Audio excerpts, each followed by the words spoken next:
Hey, welcome to CA Uncensored, a very special edition. We have none other than my friend and one of the major stars of the WWE. Now he's like running the company, or partially running the company. Triple H, what's up, man? How you doing, man? Thanks Hello. so much. Look at that, you don't know your own Marty strength. knocking things over. So I see your arm. Everybody knows about what happened with Brock. Yeah, a little bit of a misunderstanding with Brock Lesnar, and we got a bit of an altercation, and he kind of did some damage to my arm here.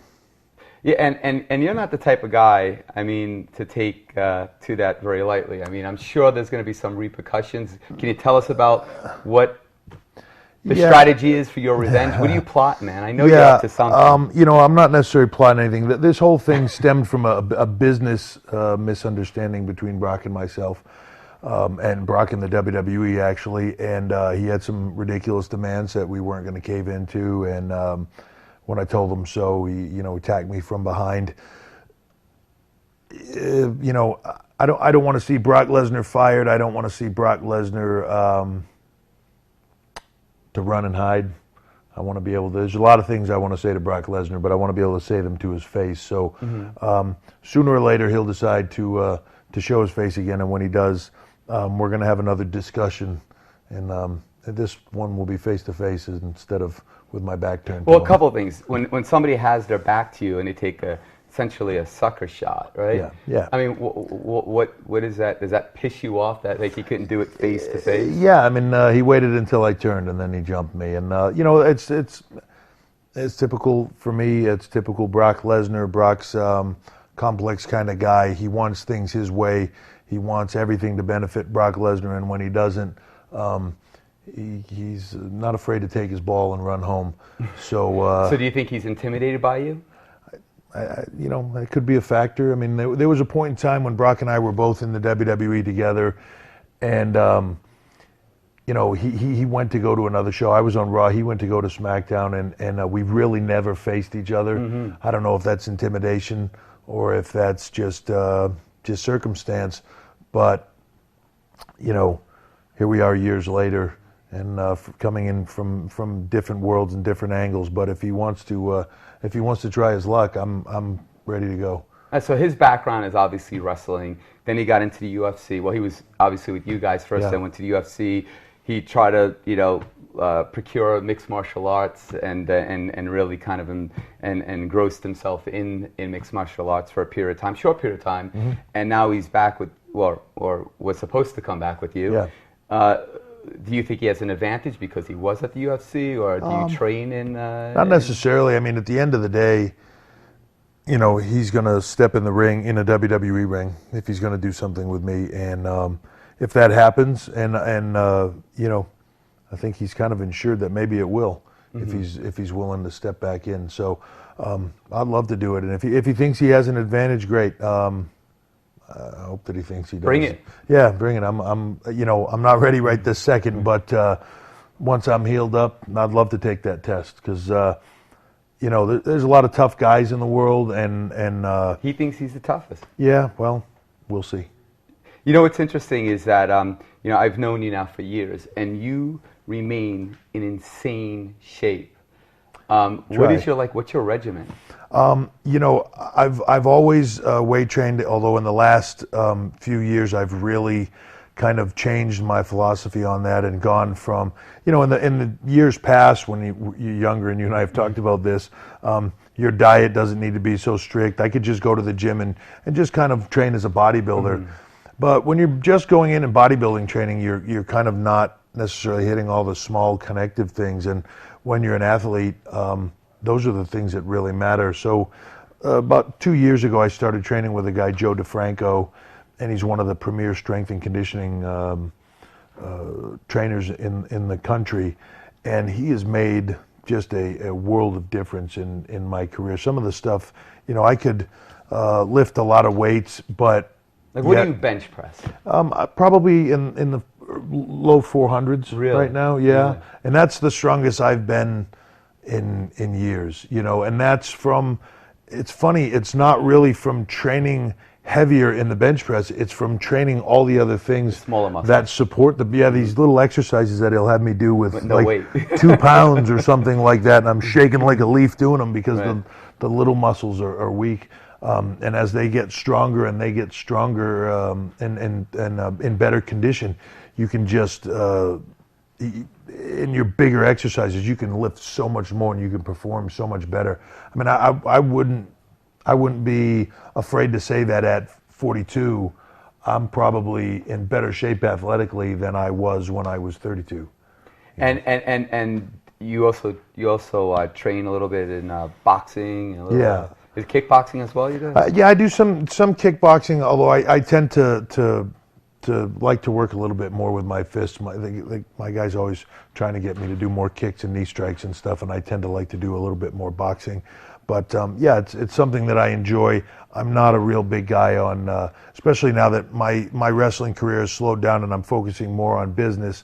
I'm not a guy that can walk for an hour on a treadmill or run on a treadmill for 30 minutes. I'd rather do mitt work for 30 minutes or heavy bag or speed bag or something like that and be more active in that way. It's for me, it's much more entertaining, And what kind of comes to mind is so to stick on the Brock subject just for a little bit more. So here's a guy that goes into the UFC, right? How old is he? I think Brock's in his mid-30s. Mid-30s, all right. Yeah. Would that be something you would ever entertain? No. It's a different world. I truly think that, Brock, for me, that was something that he was kind of custom built for. Mm-hmm. I think he, I've known him for a long time, and when he first started with us, I'd never seen a guy that size at near 300 pounds, but just lightning quick and fast. And his background in amateur wrestling really made him very well suited for MMA because he had such a structural background in takedowns and controlling guys on the ground. And then for him was just, I think, improving his striking and his submission work. But yeah, for me, I'm it's like the line in Gladiator. I'm an entertainer. Right. Right. Well, I'm sure you would entertain many people if there was ever a match between you and Brock. Well, we'll see if it ever happens. I think it'll be good. I mean, because he obviously crossed the line. I mean, he crossed the line. And you're in Vegas that's the thing. with your wife, Stephanie McMahon, hanging out. Come to my show last night, Believe. Yeah. Which was phenomenal, by the way. I really, we'll quote you on that. Yeah, it's something that again, I've known you for years since we had my start. Since you started in Times Square, and always been a fan, watched your show and all that. And we've kept in touch over the years, but this is the first time we've had a chance to come and see your Vegas show, and we were both blown away. I mean, it really is a phenomenal show. Thank you very much. It's fast-paced, it's exciting, it's funny, it's got a little bit of everything. It's really good. Well, that's the thing. I saw you guys and I see your arm. I'm like, dude, wow. You're here to Vegas and it's like, walking around with it's like a job hazard. Yeah, you got to seek revenge, my friend. Seek revenge. I'm on my way. It's just I got to heal up first, So tell us, how did Triple H come about? The name. The name. It's funny, jump back to when I started in the WWE, back to like 94, 95, and it was so much more character driven. Our business was very character driven. You had to have a very distinctive character. You're the big boss man as a cop or a fireman or something like that. Everybody had to have a very distinct gimmick, and I was brought in as the Greenwich, Connecticut blue blood snob called Hunter Hearst Helmsley. And as the business changed and we became much more of a reality-based and a lot less, character-driven. Right. We're very character-driven. That's what drives our business, but less cartoonish. It became more you. Yeah, it just became me, but I just had time invested in the Hunter Hearst Helmsley name and didn't want to get rid of it. So everybody in the back called me Triple H. And that kind of nickname just stuck, and that's what we went with. And how did you get your start, though? Like, how did you, because back then, we were talking about this in the car driving over to the studio. What's interesting with magic, wrestling, those were very guarded secrets. Yes. People kept them close to their heart. And they didn't share that. Like, I had to go to the library in a card catalog to get a 50-year-old book on magic and try to figure out how that could apply to today. Yeah. Now they have the internet. You can just learn things and try them in 2 seconds. But how did you get your start? Yeah, and it's the same for us. You know, now you can go on the internet or you can look locally, and there's almost a guy in every city somewhere that would train somebody, whether he's good or not, to become a you know, sports entertainer, the WWE star, professional wrestler, whatever you want to call it. At that time, when I was trying to do it, nobody gave that information up. If you were in the business, it was a very heavily guarded thing, and nobody really talked about training and how to go about doing it. So it was a difficult thing to do. And you know, for me, was something that I was a huge fan from the time I was probably 5 years old, and I wanted to get into it. But how do you start? You know, and I got lucky when I was about 18. I met a guy named Ted Arcidi, who was a power lifter that got into professional wrestling, and he tried to steer me clear of the business. He wasn't a big fan of the travel, but it was something I just wanted to do, and I finally badgered him into giving me some names, and I ended up with Killer Kowalski, who was a very famous old wrestler from the 50s, 60s, 70s, and he started training me, and you know, it was one of those things. I remember saying at the time, after my first day there, that it was the only thing I'd ever done in my life that I did for the first time that I felt absolutely at home doing.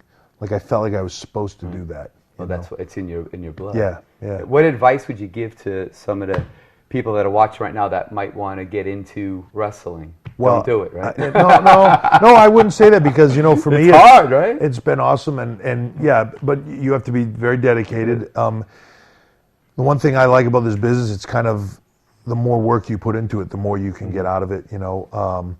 But I would stress, and I know this will sound cliche, but education first. I just think that, you know, there's very few opportunities for guys trying to break into our business. There's very few big main event slots. So there's a lot of guys that won't make it, and a lot of guys that'll do okay. There's very few guys that'll make it big. So you got to have an education, and even if you do make it, that education. Will help you. Yeah, my father-in-law Vince McMahon has a saying about the guys that are the best guys in this business are the smartest guys, because they can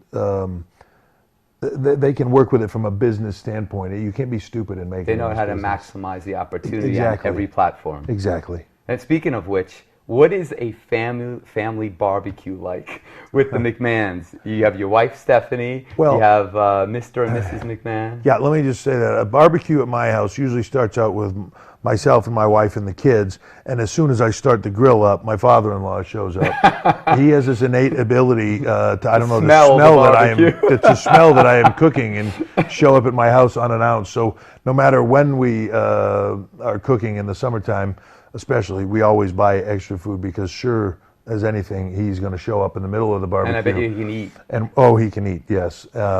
It's one of the things he prides himself on. But it's, you know, it's probably no different than any other family. I mean, it's we don't really talk that much about business when we're all together. We're playing with the kids. We're having a good time, swimming in the pool, when you're home, the lake, you're home. Whatever. Yeah, when we're home, and we're just like everybody else, except for the phone rings now and then, and it's you know, it's a work situation, and we deal with it and move on. But it's really good. The one thing that works for both my wife and myself, we're both very close. I'm very close to my family. She's very close to hers, and they've all become very close with each other. So we spend a lot of time. We really don't do anything outside of, I work, train, and spend time with my family, and that's pretty much it. And come to Vegas. And come to Vegas now and then. Year. Yeah. But, you know, that to me, all the money and all the other stuff, the fame, all those other things are just ancillary things. It's stuff that's important in your life, and you know this, we've talked about it, is your family. You know, the people that you care about and that are around you, your family that's around you. At the end of the day, that's really what's important. All the other money and all that other stuff, it's just comfort, really. And if that goes away, if you still have your family and the people that are close to you, you're still a rich man. Absolutely. Yeah. You bring, I mean, the whole organization brings so much, you know, joy and excitement and entertainment to so many millions of people around the world. What has been like the craziest story that has ever happened, whether in the ring, maybe at your hotel, something happened with a fan, like something nuts. I just think for me, like this was years ago, and it was one of the first times that I realized the global reach of what we did. Is I was in India, and we had gone over to India. First time I went over there, and we'd been there for a couple of days, and this guy told us, obviously there weren't very many gyms there at the time, and this guy told us he knew of a gym, and it was, you know, not far away, and we could walk there, and he would bring us there. The guy said we could work out, and we left to go, and as we were walking, just a couple of us walking down these dirt roads, and there were all these mud huts on the side, like mud huts with grass thatched roofs and stuff like that, and these kids started seeing us in the street and started yelling our names and coming out, and by the time we walked probably the half mile that it was to where this guy at a gym, there was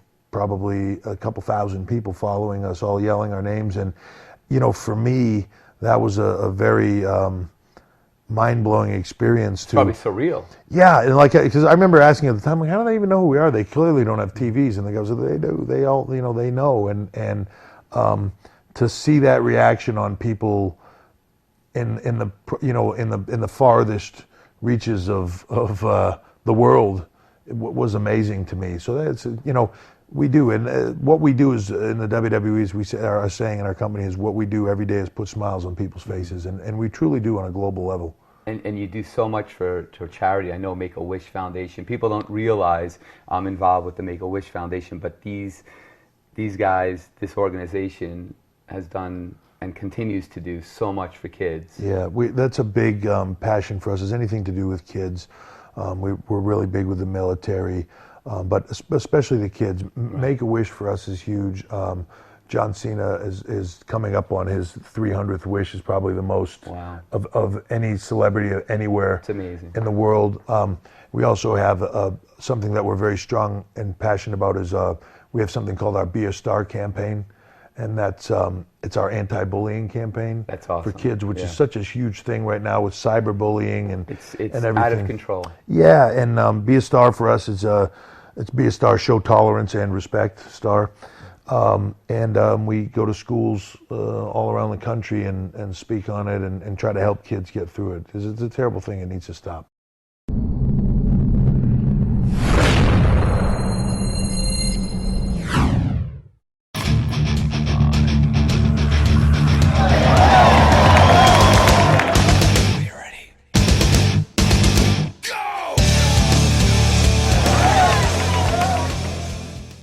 Did you ever think 20 years ago that you would be this icon in wrestling?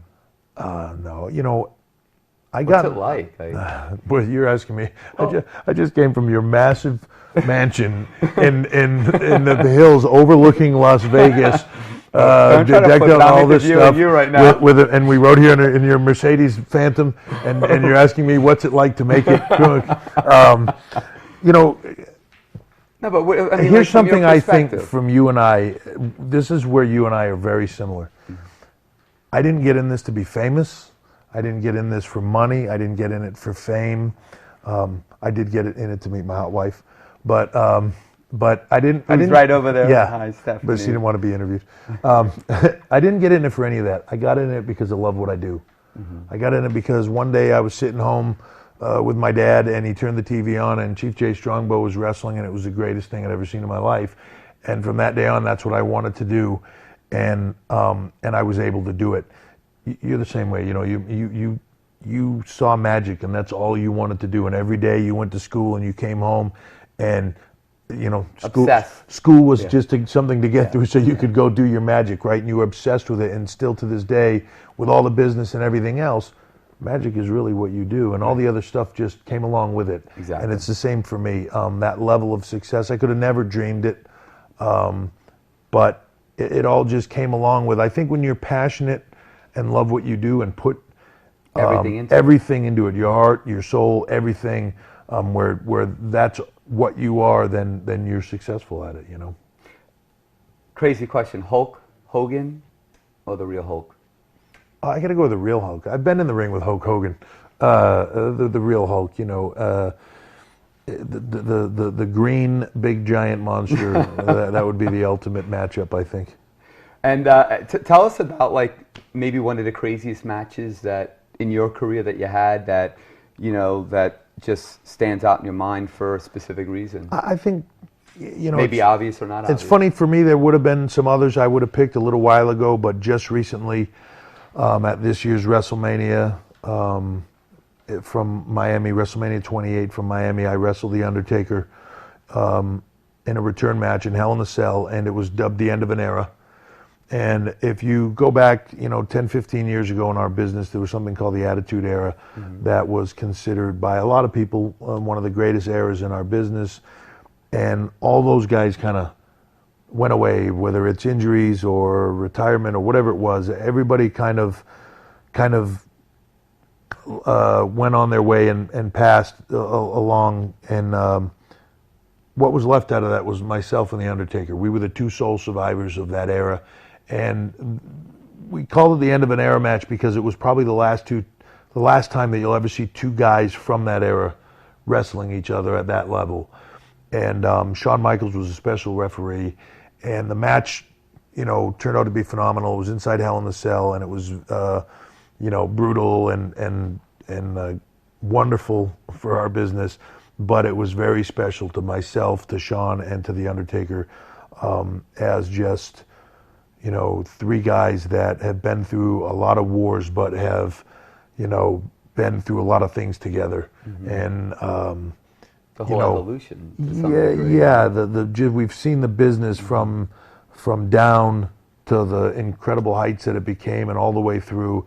And I think we really look at each other as not only competitors and friends, but as truly as brothers in the ring and brothers in life, and the three of us have a special bond.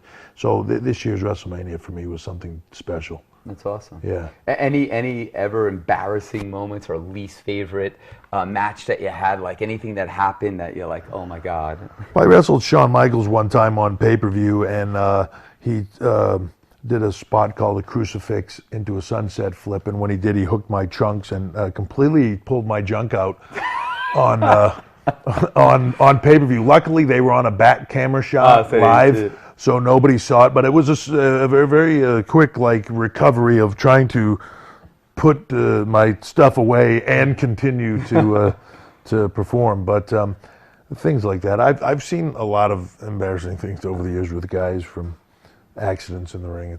Give us one. Give us something more. I know people would love to, because this is the stuff that no one gets to hear, right?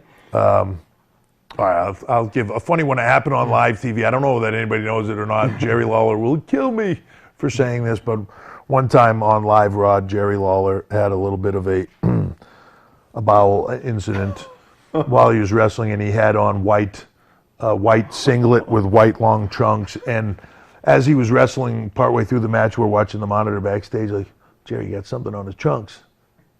Something on his trunks is growing exponentially by the moment, and Jerry had a little poop incident that... Really? Yeah, it's when you're getting slammed off the top rope, sometimes things happen. I'm sure. Yeah. And how did that, when he discovered that, or he knew it? Yeah. Luckily, thankfully, the match was over before anything came out. But he was quite embarrassed, and head to the back.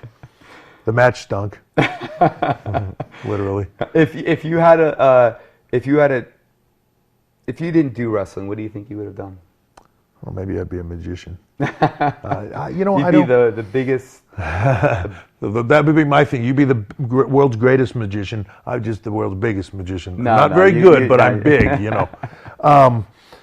don't know. It's funny for me. I think in some way I would have had to be in some type of entertainment. I don't know if I would have tried to do TV or movies or music or something, but entertainment, there's just something to me about excitement. Yeah, being in front of a crowd and whether it's what you do, what we do, to be able to manipulate that crowd and have them in the palm of your hands and entertain them. And exactly what we do is watch a smile come on a kid's face, or somebody be entertained by what you do, and they want to pay their money to see you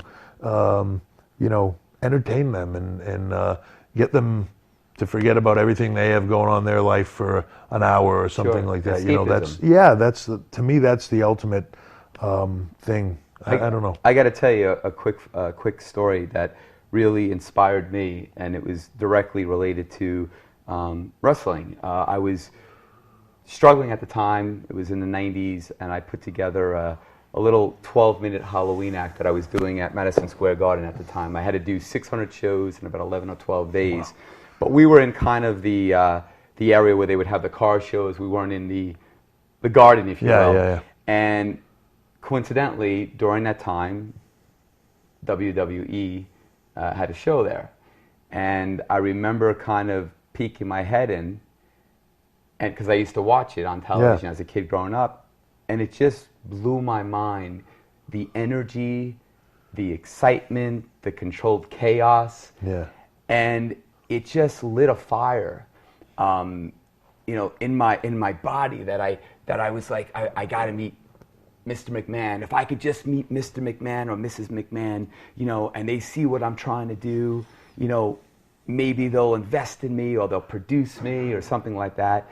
And it was a few years later that, lo and behold, the restaurant that kind of had like an entertainment complex on Broadway and 43rd, and I didn't meet them, I was doing it through somebody, but I had the room there. It was a little tiny room, and I put a little show called Mind Freak. And it was because indirectly they gave me that opportunity in that space, and then later meeting them and then seeing my vision and kind of supporting me, that I've acquired what you saw today. And I just want to say to Mr.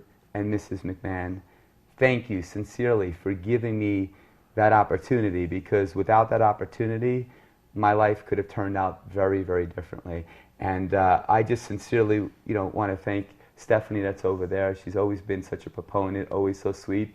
And you, I remember doing magic for you at the restaurant. Yeah, it's funny. That's how I first met you. I tell stories about it all the time, two different stories. One was you walking in and freaking us all out. We were at a table eating, getting ready to do an event there, and you were going to do your show downstairs, and you came in, and we were all saying hello, and you had just walked in from outside and leaned over the table. So I think somebody might have said, Chris, do a trick for us, and you leaned over the table, and without touching anything, you like twisted this fork all up and bent it all and like blew all our minds, and then just left and went downstairs. We were all freaked out and blown away. Yeah, I got to teach you that, because when you're fighting Brock, if you fight him, you don't have to touch him. Yeah, I just bend screw him. with him mentally. Yeah, I need to learn that.